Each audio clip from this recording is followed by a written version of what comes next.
Listen, I've been a combat coordinator for the Galactic Fighting League for over 300 cycles, and I thought I'd seen everything. Massive Gornathian warriors who could crush starships with their bare claws. Check. Lightning-fast Veltari assassins who moved like liquid mercury. Double check. But nothing, and I mean absolutely nothing, prepared me for what walked into our arena that day. Her name was Maya Foster, 5 feet 4 inches of what looked like the most unremarkable creature in the known galaxy. No claws, no fangs, no natural armor plating, no obvious weapons. Just pale pink skin, brown hair tied back in what humans call a ponytail, and wearing what appeared to be simple cloth garments. Oh, and she was smiling, actually smiling like she was here for a casual stroll, instead of entering the most brutal fighting tournament in 7 star systems. That's her. My assistant, Jorik, flicked his antenna nervously while checking his data pad. That's the human who wants to register for the Apex Championship. I squinted my 4 eyes at the human female. She was stretching her arms above her head, completely oblivious to the fact that our current champion, Thrakor the Bone Crusher, had just finished pulverizing his last opponent into what could generously be called paste. The crowd was still hosing blood off the arena floor, for crying out loud. Apparently so. I shook my head, which is quite an accomplishment when you have 3 of them. Did she fill out the liability waiver? All 17 pages, sir, in perfect galactic standard, no less. Of course she did. Humans were nothing if not thorough when it came to paperwork. It was probably the only reason their species hadn't gone extinct yet, honestly. Their bureaucratic skills were legendary throughout the galaxy. Maya Foster approached our registration booth with that infuriating human confidence. You know the kind I'm talking about, right? That swagger that suggests they know something the rest of us don't. Which, considering humans had only made contact with the galactic community about 50 years ago, seemed highly unlikely.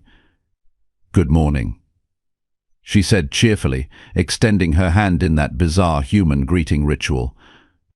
I'm here to register for the championship match. I stared at her outstretched appendage. No claws, no venom sacs, no visible modifications whatsoever.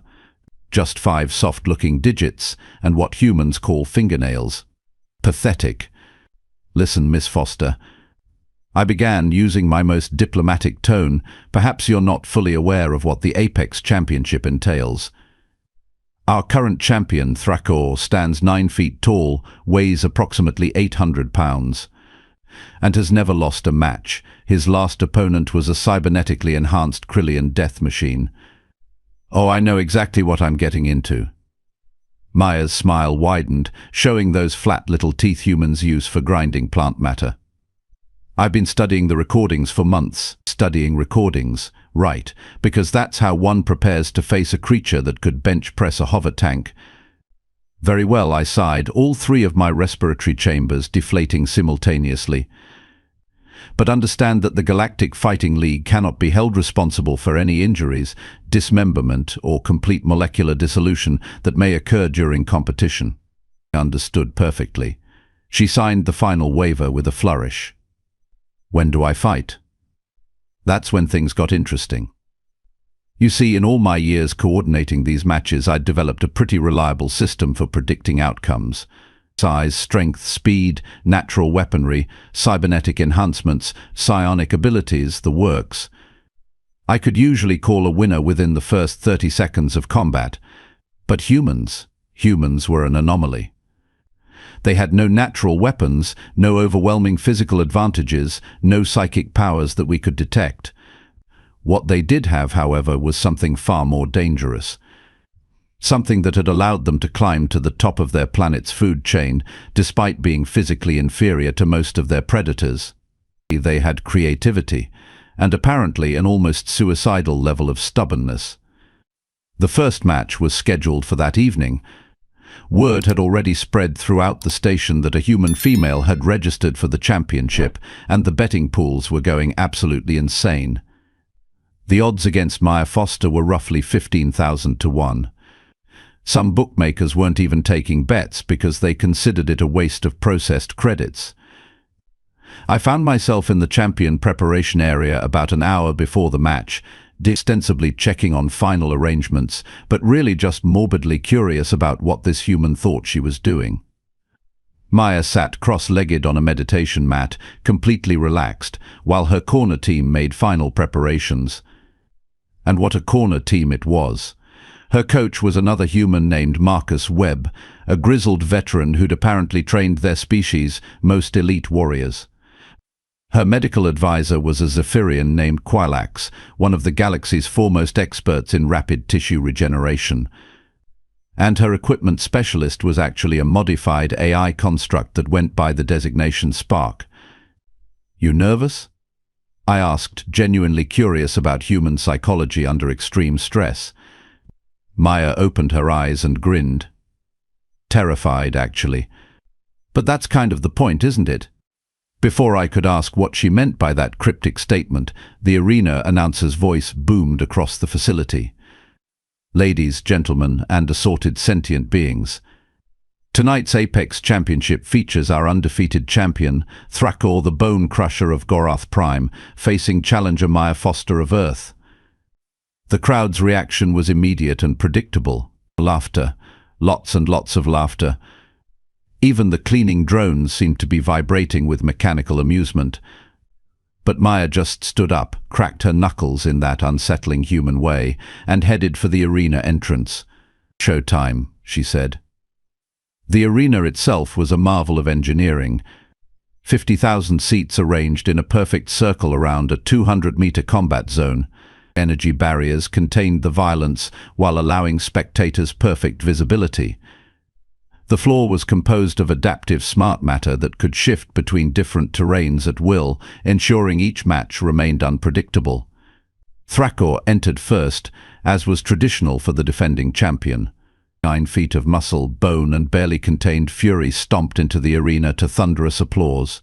These species, the Gorathians, were naturally aggressive, with bone spurs protruding from their joints and a hide thick enough to deflect most energy weapons. Thrakor himself sported additional cybernetic enhancements, including reinforced skeletal structure and subcutaneous armor plating. He raised his 4 arms above his head and roared, a sound that registered on several different audio spectrums and caused at least 3 species in the audience to involuntarily void their waste disposal systems. Then Maya Foster entered the arena. The contrast was almost comical. She looked even smaller standing across from Thrakor, like a child who'd wandered into the wrong sporting event. She carried no weapons, wore no armor, and showed no signs of cybernetic enhancement. Just a simple grey bodysuit and those bizarre human foot coverings they called sneakers. But here's what struck me as odd: she wasn't afraid. Not even a little bit. If anything, she looked excited. The referee, an impartial AI construct, began reciting the standard rules. No lethal toxins, no reality-altering weapons, no temporal manipulation, and so forth. Standard stuff, really designed to keep the matches from becoming completely one-sided slaughters. "Combatants ready?" the AI asked. Thrakor flexed all 4 arms and activated his bone spurs, each one gleaming with freshly sharpened edges. Maya bounced lightly on her toes and gave a thumbs up. A thumbs up, as if she were about to participate in some friendly recreational activity instead of potentially the last 60 seconds of her life. Begin combat. What happened next defied everything I thought I knew about physics, biology, and basic common sense. Thrakor charged forward like a living battering ram, intent on ending the match with his signature move, grabbing his opponent and literally crushing them until their internal organs liquefied. It was effective, brutally efficient, and had worked flawlessly in 47 consecutive victories. Maya didn't try to dodge. She didn't retreat. She didn't even flinch. Instead, she ran straight at him. "I know what you're thinking. Suicide charge, right? Some kind of desperate last stand?" That's certainly what I thought. But humans, as I was about to learn, don't think like the rest of us. At the last possible second, Maya dropped into a slide, skimming beneath Thrakor's grasping arms and between his legs. But that wasn't the impressive part. The impressive part was what she did while sliding. As she passed under the massive Galactic, she reached up and did something to his knee joint. I couldn't see exactly what from my angle, but whatever it was caused Thrako to stumble and crash face first into the arena wall with enough force to crack the reinforced smart matter. The crowd fell silent, 50,000 beings suddenly very confused about what they'd just witnessed. Thrako picked himself up, shook his massive head and turned around. His expression suggested he was equally baffled about how a creature 1/10 his size had managed to trip him up. "Lucky shot," he growled in heavily accented Galactic standard. Maya just smiled and gestured for him to try again. This time Thrako was more cautious. He approached slowly, arms spread wide to prevent another sliding maneuver. Maya waited patiently, still bouncing lightly on her toes like she was warming up for exercise. When Thrako got within range, he swept his massive right arm in a haymaker punch that could have decapitated a small tree. Maya ducked under it, stepped inside his guard, and did something to his elbow that made a sound like breaking ceramics. Thrako howled and staggered backward, clutching his arm. The limb was bent at an angle that definitely wasn't natural, even for a Galactic. "What did you do?" he demanded. "Hyperextended your elbow joint," Maya explained helpfully. "The leverage required was actually pretty minimal once I understood your species' skeletal structure. Your bones are incredibly dense, but that makes them more brittle than you'd expect." She said this like she was explaining how to change a light fixture, not describing how she'd just crippled a creature that could arm wrestle a cargo loader. The crowd was no longer laughing. Murmurs rippled through the stands as beings tried to process what they were witnessing. This wasn't supposed to be possible. Humans were weak, fragile, practically defenseless. Everyone knew that. Thrako switched tactics. Instead of relying on brute force, he began using his remaining 3 functional arms to create complex attack patterns, hoping to overwhelm Maya with sheer volume of strikes. It didn't work. Maya moved like liquid mercury, flowing around his attacks with an almost supernatural grace. But it wasn't supernatural at all. It was something far more disturbing. It was calculated. Every dodge, every step, every movement was precisely calibrated to achieve maximum efficiency with minimum effort. And then she went on the offense. What followed was less a fight and more a systematic dismantling. Maya targeted specific nerve clusters, joint connections, and pressure points with surgical precision. Each strike was minimal in force, but devastating in effect. Within minutes, Thrako was reduced to a hobbling, one-armed giant who could barely stand upright. "How?" he gasped, finally collapsing to one knee. Maya walked over and helped him sit down more comfortably, which somehow made the whole scene even more surreal. "Your species is incredibly tough," she said conversationally, "but you rely entirely on brute strength and intimidation. No technique, no strategy, just overwhelming physical force. That works great against most opponents, but it leaves you vulnerable to anyone who understands basic anatomy and leverage principles." She looked up at the stunned crowd, many of whom were frantically recalculating their betting odds. Plus, she added with that infuriating human grin, "Humans are really, really good at figuring out how to kill things that are bigger and stronger than we are. We've had lots of practice." The referee's AI processed the situation for several seconds before making its announcement. The winner by technical submission, Maya Foster of Earth, you Apex Champion. The arena erupted in chaos. Not celebration, not disappointment, but pure, unadulterated confusion. In less than 15 minutes, a creature with no apparent advantages had systematically defeated the most feared warrior in 7 star systems. But that was just the beginning. Over the next hour, 17 different fighters approached Maya with challenges. The former champions, rising stars, cybernetically enhanced killers, beings with natural weapons that could slice through hull plating. All of them convinced that Thrako's defeat was a fluke, an accident, or some kind of elaborate hoax. Maya defeated every single one of them in progressively shorter amounts of time. By the end of the hour, she wasn't even breathing hard. "Anyone else?" she asked the crowd. The arena was silent except for the gentle hum of the life support systems. That's when I realized something that should have been obvious from the beginning. Humans weren't weak. They weren't fragile. They weren't defenseless.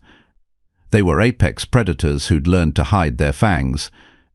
The second hour changed everything I thought I knew about warfare, politics, and the fundamental nature of intelligent life in our galaxy. You see, word travels fast in a space station housing over 2 million beings from 400 different species. Within minutes of Maya's unprecedented victory streak, every major news network, military intelligence agency, and diplomatic corps in the sector was scrambling to understand what they'd just witnessed. But Maya Foster? She just asked if there was a decent place to get coffee. Coffee? I stammered, still trying to process the fact that this unassuming human had just revolutionized combat sports. "You want coffee?" "It's been a long day," she said, toweling off sweat like she'd finished a mild workout instead of demolishing the galaxy's most feared warriors. "Plus, caffeine helps with muscle recovery." Caffeine, of course. Leave it to humans to weaponize a plant extract. That's when Ambassador Vrex 9 arrived. If you've never met a hegemony diplomat, consider yourself fortunate. They're 8-foot-tall insectoid creatures with compound eyes, mandibles that can shear through titanium, and absolutely zero sense of humor. Vrex 9 was particularly unpleasant, even by hegemony standards. This human exhibition must be investigated immediately, he clicked in his species' rapid-fire language, which the universal translators rendered as bureaucratic nonsense. Such displays of violence threatened the established order. Maya looked up from her coffee cup. "Earth coffee," I noticed. Marcus had apparently brought supplies. "Established order?" she asked politely. "You mean the part where stronger species dominate weaker ones through intimidation and brute force?" Vrex 9's compound eyes focused on her with laser intensity.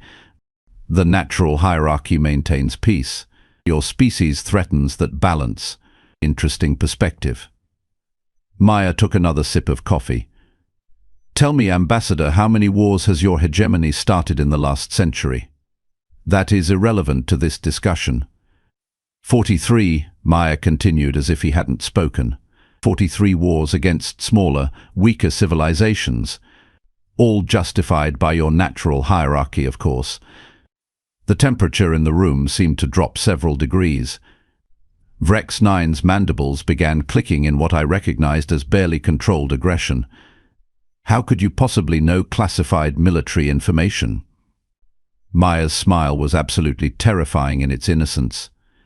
"Oh, we know lots of things, Ambassador. Humans are quite good at gathering information. It's another survival trait." Before Vrex 9 could respond, another figure entered the arena's VIP section.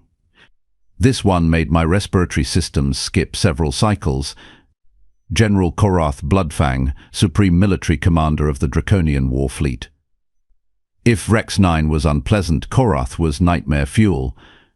12 feet of scales, claws, and barely contained violence wrapped in a military uniform that had seen action on 50 different battlefields. He'd personally conquered 14 star systems and had never met a problem he couldn't solve with overwhelming firepower.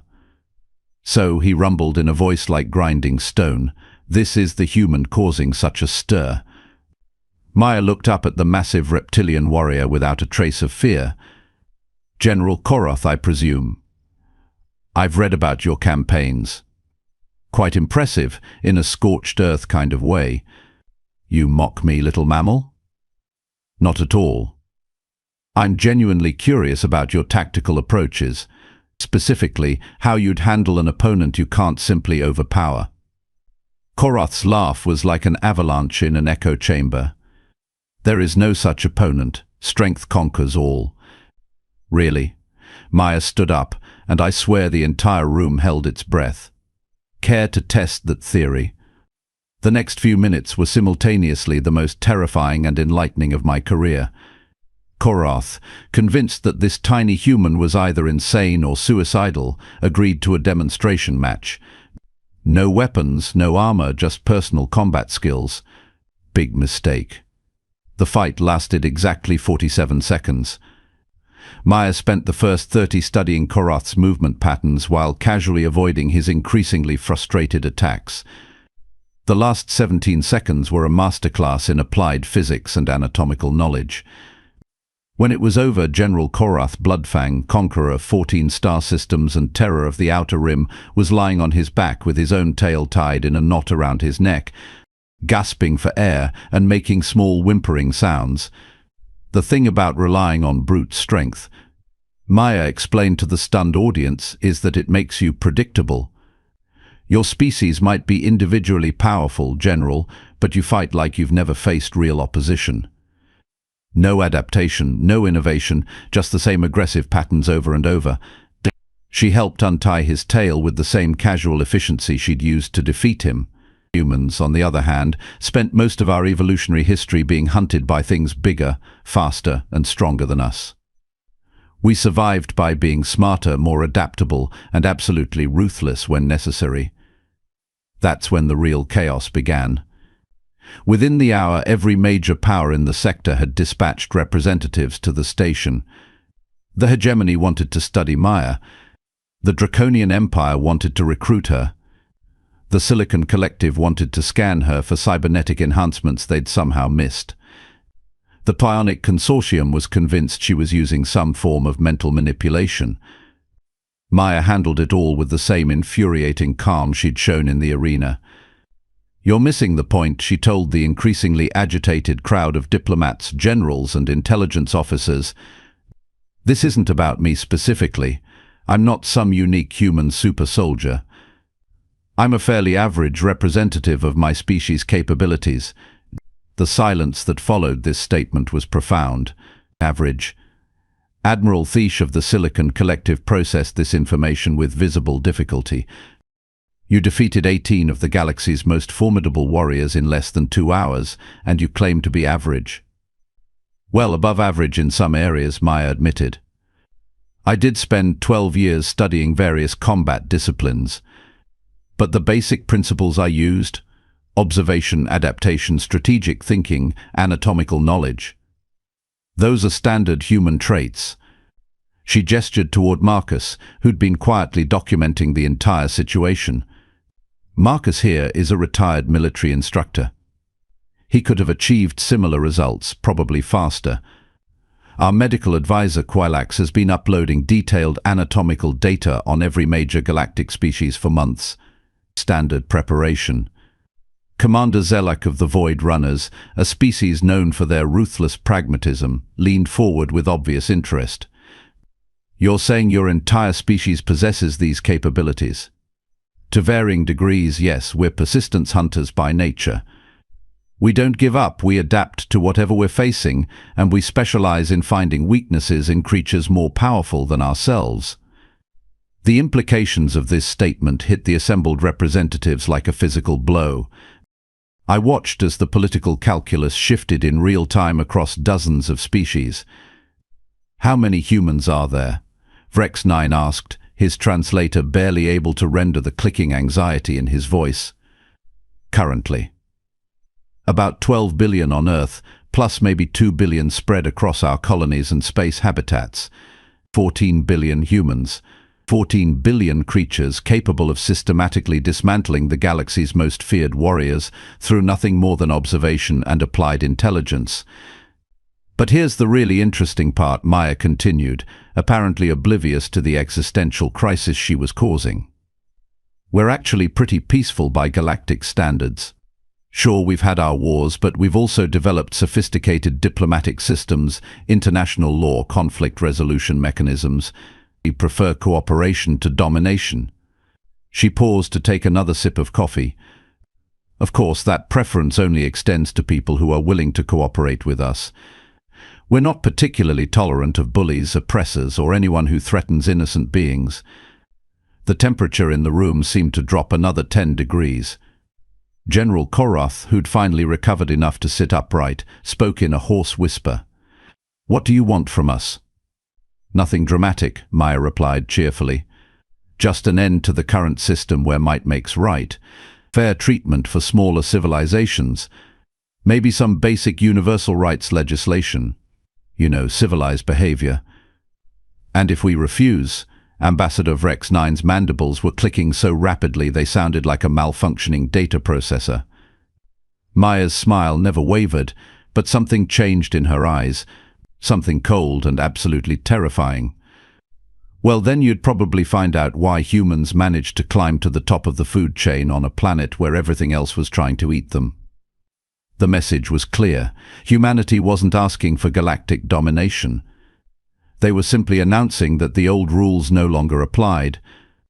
The age of the strong automatically ruling the weak was ending, whether the current power structures liked it or not. Over the next 30 minutes, I watched centuries of established galactic politics crumble in real time. Species that had dominated through force suddenly found themselves facing the possibility of actual accountability. Empires built on intimidation realized they might have to start negotiating instead of simply demanding. It was beautiful and terrifying in equal measure.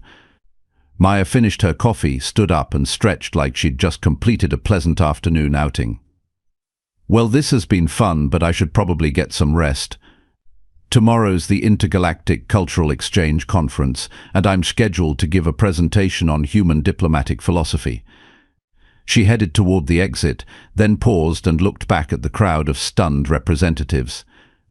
Oh, and just so we're clear, I'm actually a librarian back on Earth. Combat sports are just a hobby. A librarian, a creature whose primary occupation involved organizing information, had just revolutionized galactic military theory and international relations. As the various diplomats, generals and intelligence officers filed out in shocked silence, I found myself alone with Marcus and Quilax. "Is she really just a librarian?" I asked. Marcus grinned. "Yep, Maya Foster, head of the Strategic Information Division at the New Geneva Public Library. Though to be fair, that particular library also serves as a research center for our Department of Interstellar Affairs." "And the combat training?" "Hobby, like she said. Maya's one of those humans who enjoys learning new skills for the intellectual challenge. Last year it was advanced xenobiology. This year it was combat techniques. Next year she's thinking about studying galactic economics." Quilax, who'd remained silent throughout the entire evening, finally spoke up. "Your species is terrifying," they said in their melodious Zephyrian accent. "Absolutely terrifying." Marcus just shrugged. "We prefer thorough." As I made my way home that night, I reflected on what I'd witnessed. In the span of 2 hours, a single human had fundamentally altered the balance of power in our galaxy.